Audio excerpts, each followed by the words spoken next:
Hello friends, धैर्य study point में आप सभी का एक बार फिर से स्वागत है।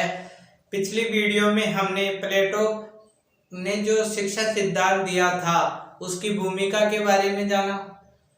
जिन विद्वानों ने प्लेटो के बारे में जो लिखा है कथन, उनको जाना। इसके बाद प्लेटो के समय दो प्रसिद्ध यूनान के जो राज्य थे, एथेंस और स्पार्टा, वहां पर अलग अलग शिक्षा प्रचलित थी। उन शिक्षाओं के बारे में भी जाना, दोनों में क्या अंतर था वो जाना। और ये दोनों राज्य में जो शिक्षा पद्धति थी उसमें गुणों और अवगुणों को प्लेटो ने एक्सेप्ट किया। जो गुण थे उनको अपनी जो शिक्षा पद्धति है उसके जो गुण थे, यानी दोनों जो स्पार्टा और एथेंस के जो शिक्षा पद्धति थी उनमें अवगुण और गुण दोनों निकल कर आए।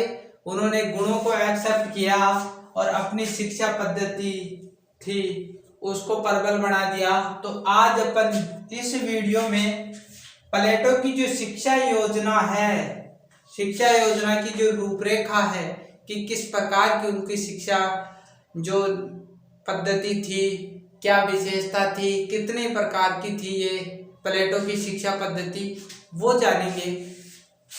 तो सबसे पहले अपन जो प्लेटो की शिक्षा है उसकी विशेषता जानेंगे कि विशेषता क्या है। विशेषता, ये विशेषताएं, सबसे पहली जो विशेषता है इसकी, सबसे पहली विशेषता ये है कि आदर्श राज्य का निर्माण करने के लिए ये शिक्षा बहुत ही लाभदायक है और उत्तम नागरिकों का निर्माण कर सकती है। तो यह शिक्षा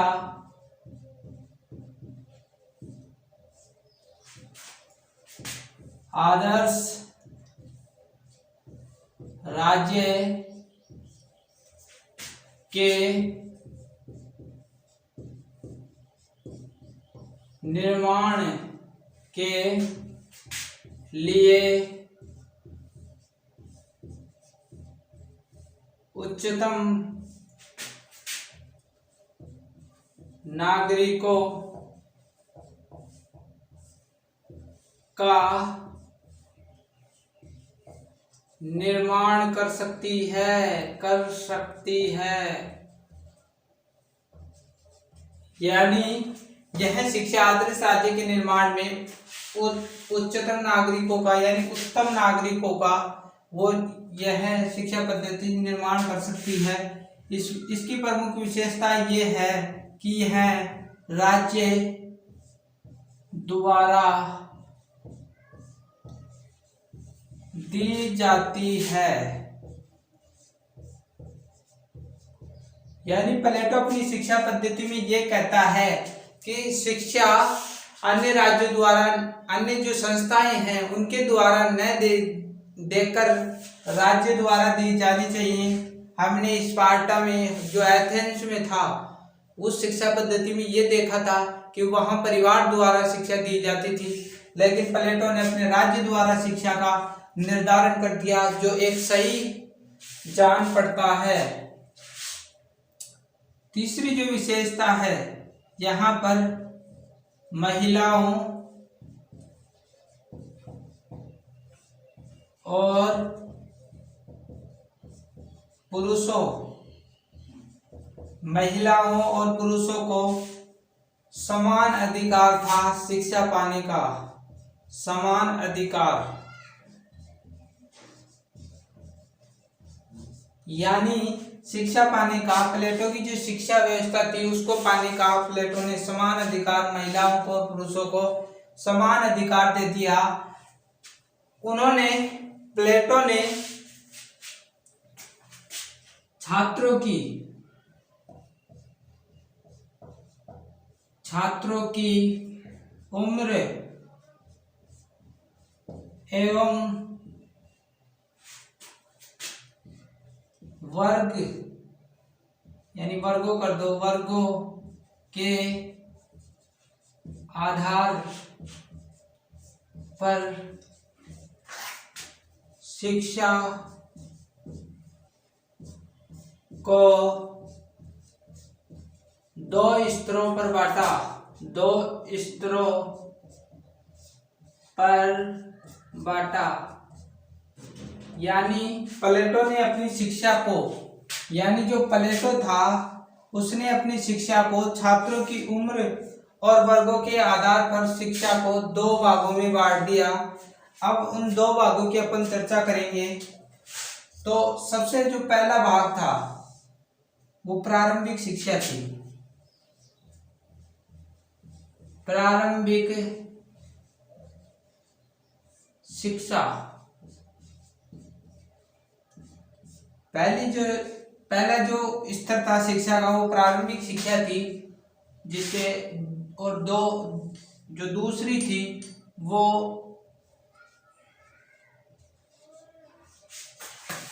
उच्च स्तरीय शिक्षा। यानी प्लेटो ने छात्रों की उम्र और वर्गों के आधार पर शिक्षा को दो भागों में बांट दिया। ये दो भाग कौन कौन से थे? प्रारंभिक शिक्षा और उच्च स्तरीय शिक्षा।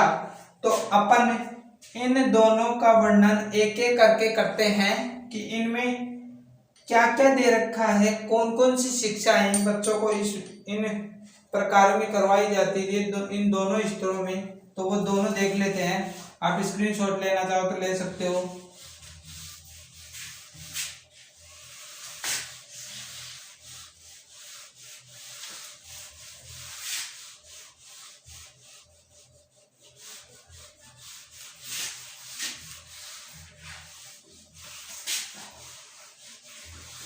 जो प्रारंभिक शिक्षा थी, सबसे पहले हेडिंग डालो प्रारंभिक शिक्षा।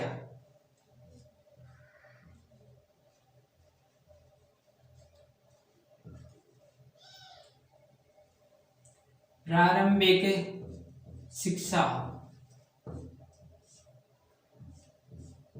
इसकी जो विशेषता थी, विशेषता जानेंगे कि यह क्या थी। विशेषता, जो ये प्रारंभिक शिक्षा थी उसमें सबसे महत्वपूर्ण विशेषता ये थी कि यह 6 से 20 वर्ष 6 से 20 वर्ष के छात्रों को प्रारंभिक शिक्षा दी जाती थी। यानी प्रारंभिक शिक्षा 6 से 20 वर्ष के छात्रों को ये प्रारंभिक शिक्षा दी जाती थी। और जो इसका उद्देश्य था, इस प्रारंभिक शिक्षा का उद्देश्य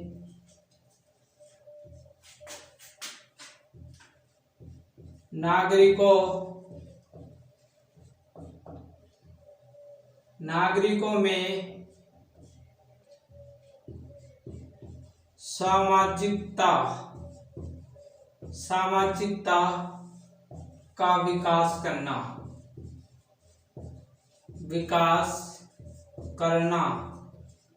यानी जो ये प्रारंभिक शिक्षा थी उसका उद्देश्य क्या था कि नागरिकों में सामाजिकता का विकास करना था। तो सबसे पहले अपन इसकी विशेषता लिखेंगे, फिर इसके बाद में इसके उद्देश्य भी लिख देना। और जो प्रारंभिक, और इसमें क्या सिखाया जाता था, जो प्रारंभिक शिक्षा है उसमें सिखाया क्या जाता था।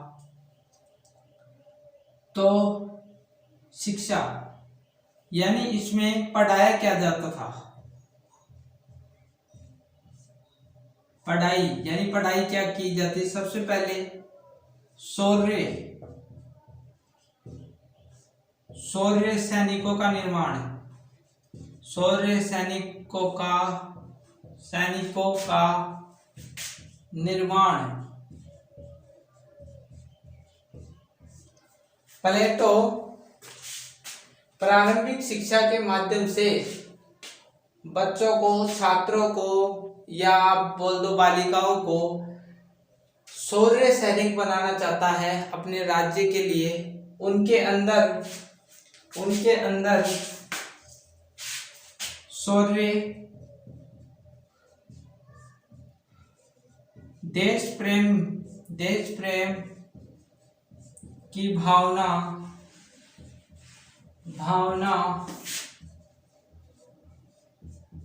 कूट कूट कर बनना चाहता है, ताकि वह अपने राज्य के लिए सेवा दे सकें। कठिन परिस्थितियों में भी भली भांति उन परिस्थितियों को पहचान कर उनका समाधान कर सकें। यदि भारी आक्रमण आ जाए, कोई कर दे, तो उसको भी ये संभाल सके, ऐसी वो शिक्षा की व्यवस्था करता है। तो सबसे पहले शौर्य सैनिकों का निर्माण, दूसरा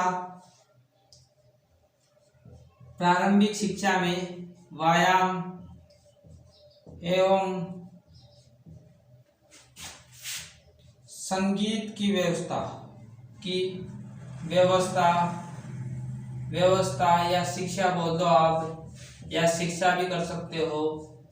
यानी दूसरे जो सिखाया जाता था इसी प्रारंभिक शिक्षा में व्यायाम एवं संगीत की व्यवस्था।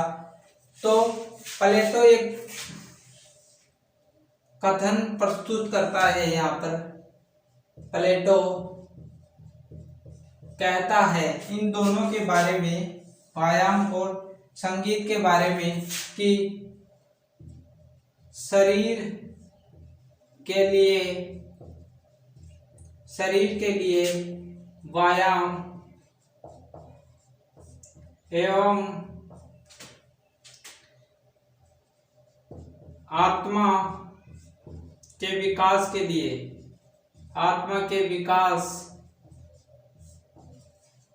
के लिए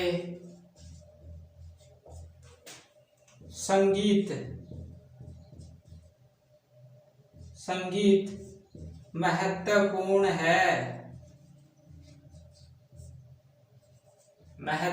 है। यानी वो प्लेटो व्यायाम और जो संगीत है उसके बारे में बोलते हैं कि शरीर के लिए व्यायाम एवं आत्मा के विकास के लिए संगीत इम्पोर्टेंट रखता है। तो अपन एक एक देखते हैं। चलो व्यायाम के बारे में देखते हैं। यहाँ कर देता हूँ मैं। व्यायाम, प्लेटो अपनी शिक्षा में व्यायाम की व्यवस्था इसीलिए करता है ताकि जो बच्चे हैं, जो बालक हैं, जो छात्र हैं, उनका शरीर स्वस्थ रहे,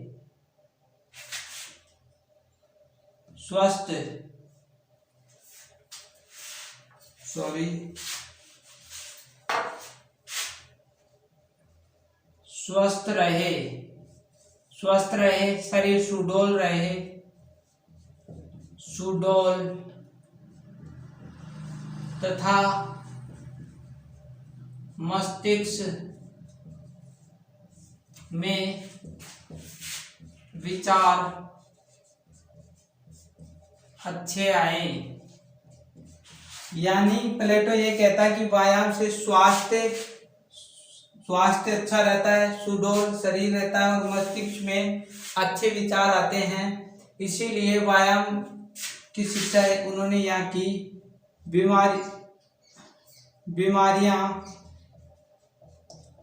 बीमारियां नहीं हो पाती हैं।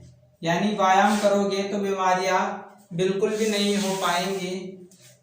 और उनके पास में, यहाँ लिख रहा हूं मैं, यहाँ से यहाँ, उनके पास में आहार शास्त्र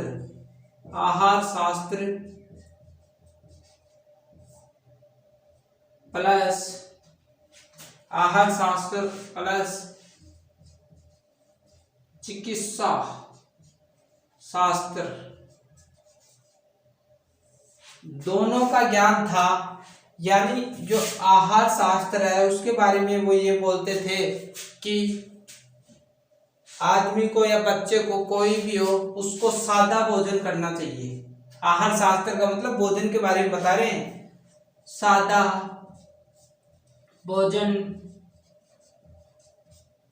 भोजन करना चाहिए। स्वादिष्ट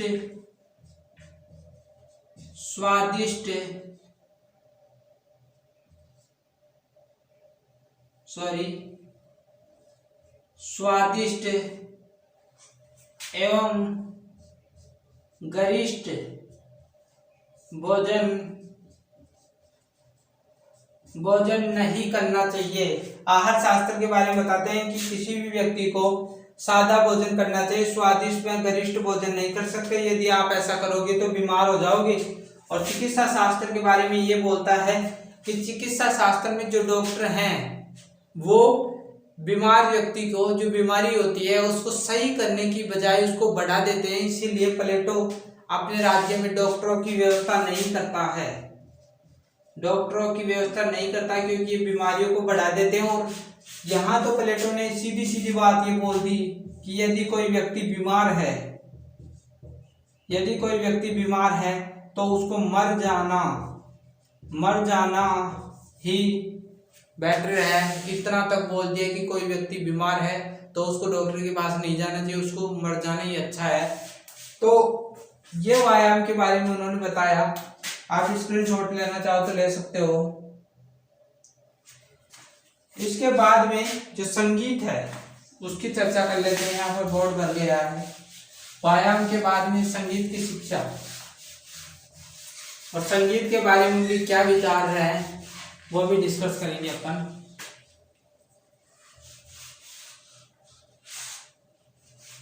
प्रारंभिक शिक्षा में ये शिक्षा दी जा रही है संगीत।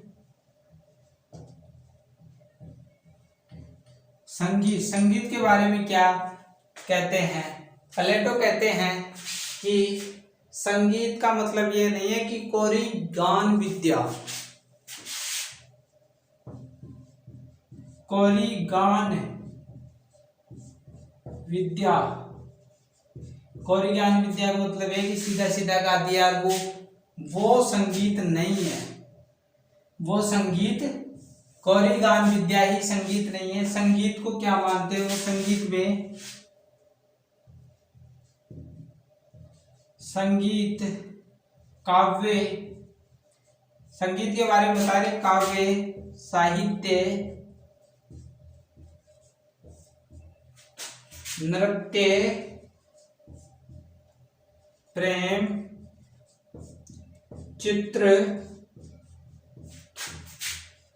मूर्ति आदि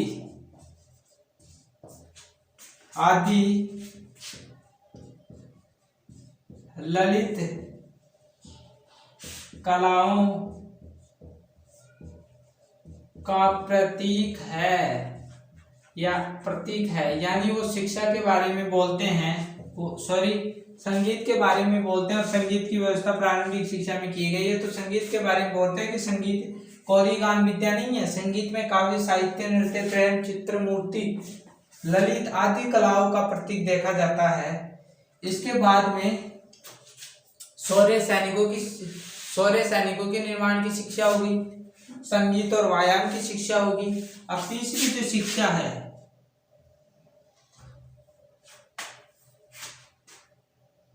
व्यायाम और संगीत के बाद सत्य साहित्य की शिक्षा। सत्य साहित्य की शिक्षा यानी प्लेटो छात्रों को सत्य साहित्य की शिक्षा भी देते हैं, व्यवस्था करते हैं अपनी शिक्षा व्यवस्था में, प्रारंभिक शिक्षा में। तो ये सत्य साहित्य होता क्या है उसके बारे में देख लेते हैं कि ऐसा काव्य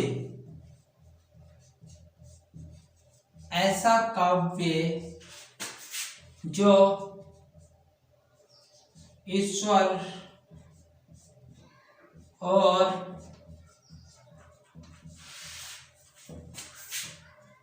देवताओं की महानता एवं चरित्र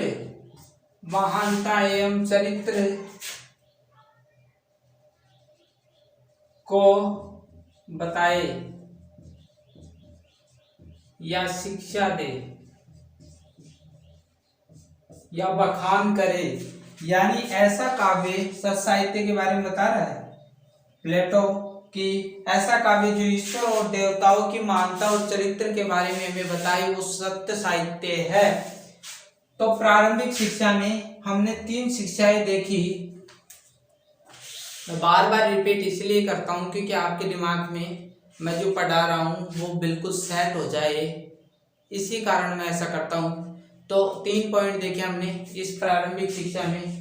शौर्य सैनिकों का निर्माण, व्यायाम व संगीत की व्यवस्था, सत्य साहित्य की व्यवस्था। अब जो प्रारंभिक शिक्षा में मैंने बता दिया कि ये शिक्षा 6 वर्ष से 20 वर्ष के भीतर दी जाती है, लेकिन जो अंतिम 2 वर्ष है यानी अंतिम 18 से 20 यानी अंतिम 2 वर्ष है, इन 2 वर्षों में प्रारंभिक शिक्षा के अंदर ही चल रहा है। इन 2 वर्षों में छात्रों को कठोर सैनिक प्रशिक्षण की व्यवस्था करता है। यानी जो अंतिम 2 वर्ष है प्रारंभिक शिक्षा के 18 से 20 के बीच में, इन वर्षों में इतना कठोर सैनिक प्रशिक्षण दिया जाता था छात्रों को, और इसके बाद एक परीक्षा होती थी। इस परीक्षा में जो उत्तीर्ण होता था उसको अंतिम जो लास्ट पायदान है उच्च स्तरीय शिक्षा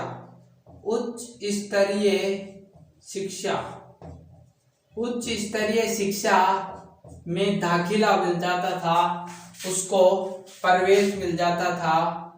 प्रवेश जो 2 वर्ष के जो 20 वर्ष की अंतिम आयु में परीक्षा ली जाती तो उसमें जो उत्तीर्ण हो जाता था उसको उच्च स्तरीय शिक्षा में प्रवेश मिल जाता था। यानी शिक्षा जो प्लेटो का जो दूसरा पायदान है उच्च स्तरीय शिक्षा, उसमें प्रवेश मिल जाता था, और जो नहीं पास होता था वो राज्य के अन्य कार्य करता था और दूसरा अधिकारी बन जाता था। शिक्षा है यह तो 6 से 20 वर्ष के भीतर दी जाती थी, लेकिन जो दूसरी शिक्षा है उच्च शिक्षा या उसे उच्च स्तरीय शिक्षा भी बोल सकते हो, उस शिक्षा के बारे में बात करते हैं।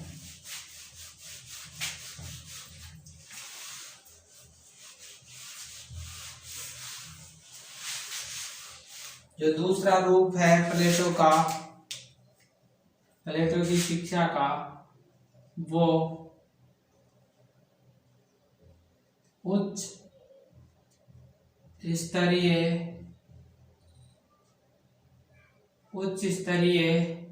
शिक्षा। इस शिक्षा की जो विशेषता देख लीजिए, विशेषता क्या है। यानी जो प्रारंभिक शिक्षा है, प्रारंभिक शिक्षा सभी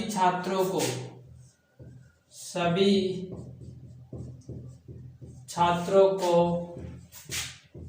दी जाती थी,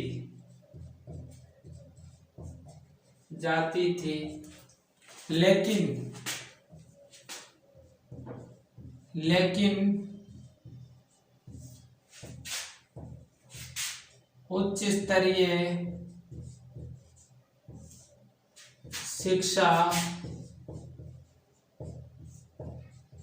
प्रतिभा संपन्न छात्रों को दी जाती थी।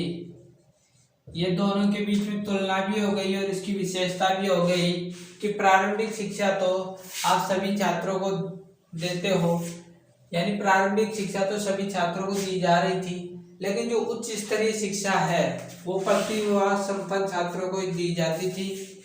यहाँ पर मैंने पहले बता दिया है कि 20 वर्ष की जब प्रारंभिक शिक्षा समाप्त हो जाती थी तो एक परीक्षा ली जाती थी। मैंने पहले बता दिया है, परीक्षा ली जाती थी और उस परीक्षा में जो अनुत्तीर्ण होता था वो सैनिक और उत्पादक वर्ग में चला जाता था, और जो उत्तीर्ण होता था वो प्रतिभा संपन्न छात्र कहलाता था और वो उच्च स्तरीय शिक्षा को प्राप्त करता था। अब अपन इस शिक्षा का उद्देश्य पढ़ेंगे।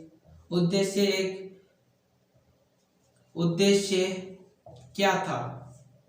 इसका केवल एक ही उद्देश्य था, आदर्श राज्य के लिए दार्शनिक राजाओं का निर्माण। दार्शनिक राजाओं का निर्माण,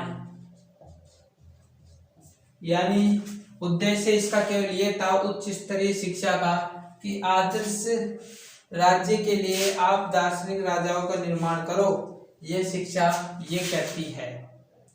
अब अपन स्क्रीनशॉट ले लीजिए, क्योंकि नीचे का जो पूरा नहीं आएगा, एक बार ले लीजिए। अब अपन जो उच्च स्तरीय शिक्षा है उसमें क्या क्या सिखाया जाता था उसकी चर्चा कर लेते हैं, एक पैराग्राफ बना के। फिर जो ये शिक्षा है ये खत्म हो जाएगी। जो उच्च स्तरीय शिक्षा है उसके दो भाग हैं। यहां से एक बार तो 20 से 30 वर्ष की आयु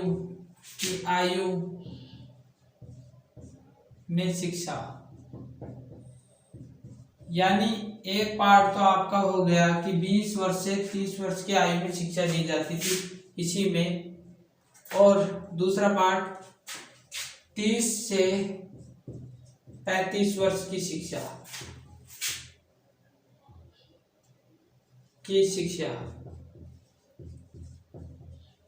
यानी उच्च स्तरीय शिक्षा में दो पार्ट थे।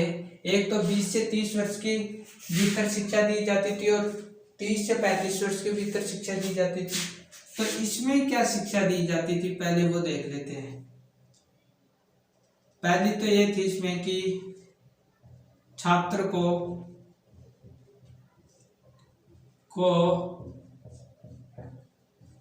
विवेक एवं ज्ञान की शिक्षा, ठीक है।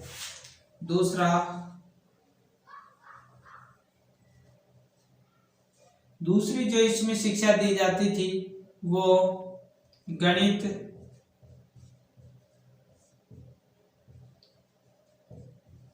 ज्योतिष एवं तर्क शास्त्र से मस्तिष्क के विकास की शिक्षा, यानी इन 20 से 30 वर्षों में छात्रों को विवेक और ज्ञान की शिक्षा दी जाती थी। गणित, ज्योतिषी और तर्क शास्त्र से मस्तिष्क के विकास की शिक्षा, ताकि वो अलग अलग चीजों को सोच सके। जो गलत परिस्थितियां है उनमें भी वो समय के साथ बदल सके। और यहाँ पर जो ये 20 से 30 की शिक्षा पूरी हो जाती थी तो लास्ट वर्ष में यानी 30 वर्ष की आयु में एक परीक्षा आयोजित होती थी यहाँ। इसमें जो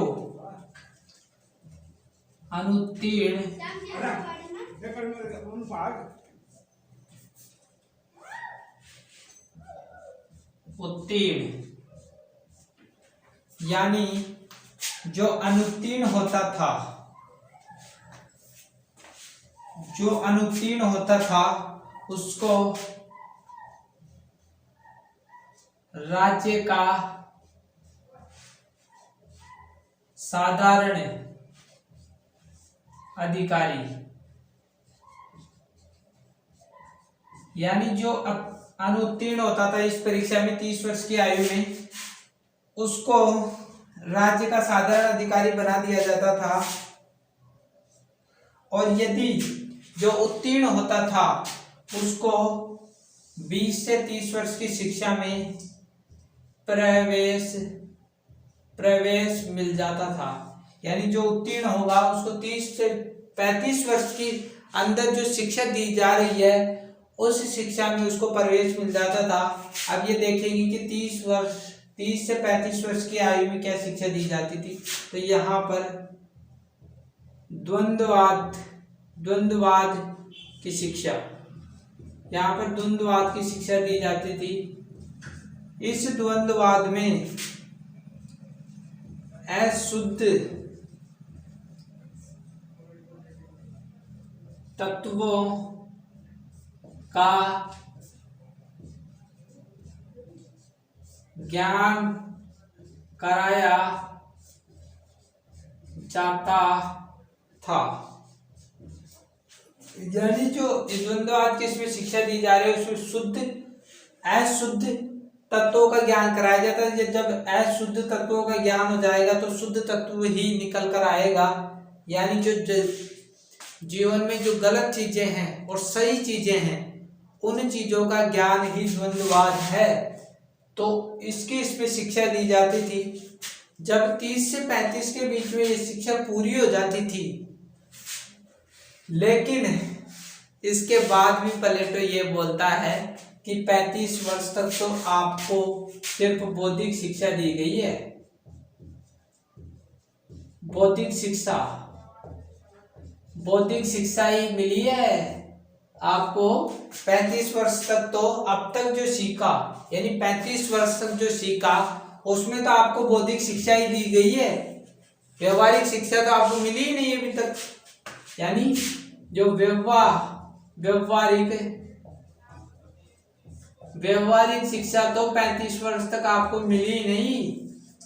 इसीलिए वो 35 से 50 के बीच में इस व्यवहारिक शिक्षा को लेने के लिए एक परीक्षा आयोजित करता है। और उस परीक्षा में यदि कोई पास हो गया तो 35 से 50 के बीच में व्यवहारिक शिक्षा प्राप्त करेगा।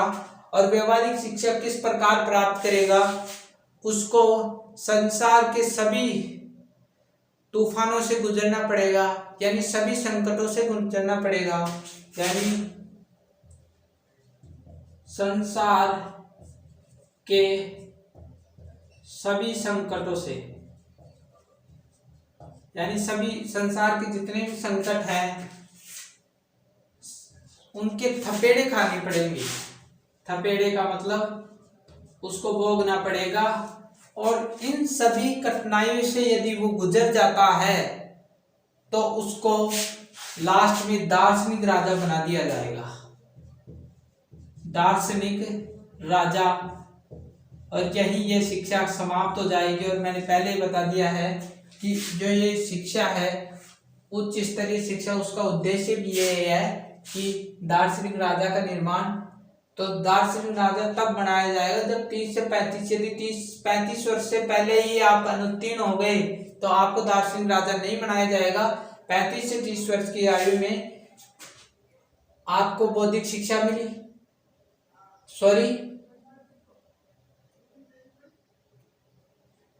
35 से 50 वर्ष की आयु में आपको व्यवहारिक शिक्षा दी जाएगी। जो व्यवहारिक शिक्षा पहले नहीं मिली वो शिक्षा दी जाएगी। और इसमें संसार के सभी थपेड़े खाने होंगे, सभी मुश्किलें भोगनी होंगी। और सभी अग्नि परीक्षाओं से यदि आप गुजर जाते हो तो आपको एक दार्शनिक राजा बना दिया जाएगा। और यही उनकी शिक्षा का अंत है। तो फ्रेंड्स, आज हमने प्लेटो के जो शिक्षा की जो रूपरेखा थी, यानी शिक्षा में क्या क्या था, प्रारंभिक शिक्षा, उच्च स्तरीय शिक्षा, दोनों का हमने खुलकर वर्णन किया।